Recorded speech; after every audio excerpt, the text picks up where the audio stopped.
Alors bonsoir, on est toujours en Islande, comme vous pouvez le voir, avec ce paysage magnifique qu'on peut voir autour de nous. Donc là on est relativement tard, il est quasiment minuit également. Donc vous voyez que le soleil n'est pas encore couché et je pense qu'il ne va pas se coucher aujourd'hui. Donc aujourd'hui j'ai une question de Véronique, Véronique qui m'écrit de Haute-Savoie. Bonjour Étienne, tu nous parles très souvent d'investir à la campagne ou dans des villes de taille moyenne ou de petites villes. Ne penses-tu pas que ce soit un problème pour trouver des locataires dans certains cas? Merci d'avance. Donc Véronique, oui effectivement, dans mes articles ou dans les vidéos que j'ai pu faire, effectivement, je prône d'investir directement dans les plus petites villes, donc généralement tout ce qui est au-delà de 2-3 000 habitants, jusqu'à 10, 15, 20, 30 ou 40 000 habitants, pourquoi pas, ça ne me pose aucun souci. Alors ce choix, c'est pour plusieurs choses. La première, c'est le rendement. Si on investit dans des villes de taille moyenne ou petites villes, on va se retrouver finalement avec des immeubles qui sont très peu recherchés. On ne va pas avoir de gros investisseurs et ça sera un marché un peu plus confidentiel avec essentiellement les notaires, les notables, les gens du coin. Et donc ça va impacter énormément le prix. Donc forcément, on va acheter beaucoup plus facilement l'immeuble. Donc c'est pareil pour les appartements, hein. Ce que je dis pour les immeubles est valable aussi pour les appartements. Là, on va se retrouver finalement à avoir un prix de gros qui va être beaucoup plus intéressant que si on était dans les centres-villes. Pourquoi? Parce qu'on va être en concurrence avec beaucoup moins de monde, on va pouvoir imposer notre prix aux vendeurs. C'est un peu l'objectif aujourd'hui, c'est toujours d'imposer le prix aux vendeurs. Et la deuxième raison, c'est qu'on va avoir aussi un prix au mètre carré qui sera beaucoup plus faible. Plutôt que d'aller à Lyon, on va être à 5-6 000 euros du mètre carré, on va aller plutôt dans des villes qui seront à 1 500 euros du mètre carré, voire un peu moins dans certains cas, comme dans le Maine-et-Loire par exemple. Et donc pourquoi ce choix? La raison est simple, c'est que on a autant de demandes locatives dans les petites villes que dans les grandes villes. C'est quelque chose qui peut choquer. Je sais qu'il y a beaucoup de gens qui se disent voilà, il y a plus de locataires potentiels dans les villes, Nantes, Angers, Lyon, etc. Et pourquoi j'irais me planter dans une ville de 5 ou 10 000 habitants? Il y a moins de demandes. Là, ça c'est totalement faux, parce qu'en fait, si on regarde la proportion de logements locatifs dans les grandes villes, il y en a énormément. Généralement, on est autour de 60%, 70% même, sur Paris par exemple. Et dans les villes plus petites, on va avoir peut-être 10-15% grand maximum. Pourquoi? Parce que les gens ne sont pas habitués à faire du locatif, ce n'est pas quelque chose qu'ils font de manière naturelle. Et donc, moi, ce que j'appelle le côté prestige, c'est qu'on va avoir finalement un attrait pour les grandes villes. On se dit, tiens, je suis propriétaire dans telle ville, etc. Donc, on va chercher le prestige. Et donc, le rendement, on l'abandonne. Et on abandonne aussi le fait d'acheter de l'immobilier pas cher, parce qu'aujourd'hui c'est un petit peu la difficulté, hein. Si on achète trop cher, on sait ce qui se passe pour la revente, hein. Donc c'est ce qu'on dit toujours. La bonne affaire se fait à l'achat.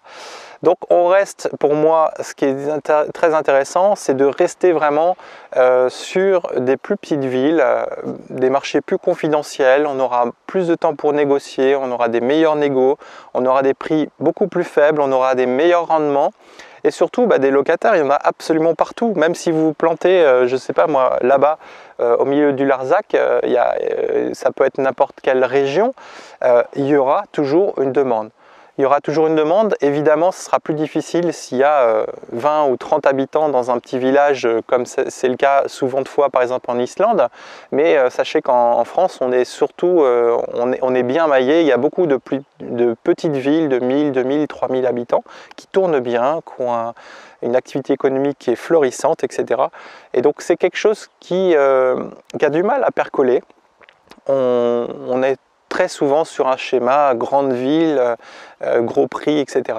Voilà. Donc moi je cherche évidemment la rentabilité, mais aussi la tranquillité. Et donc le fait d'investir dans des petites villes, on se retrouve finalement à être plus tranquille. Les locataires qui tournent moins souvent, ils ont un boulot mais pour longtemps. Quand on va dans les grandes villes, on se retrouve très souvent à avoir un problème à ce niveau-là. Pourquoi? Parce qu'il y a plus de turnover, il y a plus de bruit. Si on est en plein centre-ville, c'est un problème qu'il faut regarder.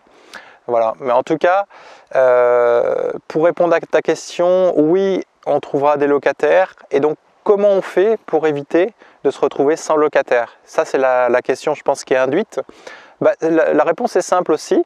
On va rénover et faire des logements qui soient vraiment au goût du jour, c'est-à-dire au goût de 2016 et non pas au goût de 1980, comme souvent je le vois dans les immeubles que je visite. On a fait des travaux, c'est super, on a changé la salle de bain et en fait on ne trouve pas de locataire. Bon, quand on rentre dedans, on se rend compte que tout est blanc, que c'est des des salles de bain qui sont très vétustes, ça sert à rien de repeindre sur quelque chose de vétuste de toute manière. Les salons ne sont pas forcément très bien faits, au niveau éclairage c'est pas exceptionnel. Et donc on se retrouve à avoir quelque part des... Ah, il y a un petit oiseau qui vient nous dire bonjour. Donc quelque part, si on rénove, on se retrouve à avoir absolument pas de soucis pour le louer. Et ça, en pleine campagne, je l'ai vu dans des tout petits villages où il n'y avait absolument pas de demande, soi-disant. Une maison bien rénovée et hop, c'est loué, quoi. Donc il n'y a pas de souci pour ça. Donc c'est vraiment une vue de l'esprit. Quelque part aussi, ça profite aux marchands, je dirais, de défisque, parce qu'ils vont aller sur des grandes villes avec des études, etc. Aujourd'hui, ce qu'il faut savoir, c'est que si vous achetez un logement vraiment pas cher, vous vous retrouvez aussi à pouvoir louer pas cher du tout. Et donc avec quelques petits travaux de déco, de rénovation, on se retrouve avec quelque chose de bien. Donc oui, il faut aller dans les petits villages, dans les plus petites villes. Alors peut-être pas villages, mais il faut aller dans les petites villes et les villes de taille moyenne, aucun doute là-dessus. Après, il faut faire votre étude de marché, il faut faire comme il faut. Mais sachez que si vous faites bien les choses au niveau locatif, ça se louera. Donc il n'y aura pas de problème pour les villes de petite et de moyenne taille. Voilà. Donc merci Véronique pour ta question. Si vous avez apprécié cette vidéo, n'hésitez pas à la partager et surtout à envoyer vos questions vous-même par vidéo, par mail ou par audio si vous ne voulez pas avoir votre tête sur une vidéo. Voilà, n'hésitez pas et en tout cas je vous dis à très bientôt dans une prochaine vidéo. À très bientôt, à très vite, au revoir.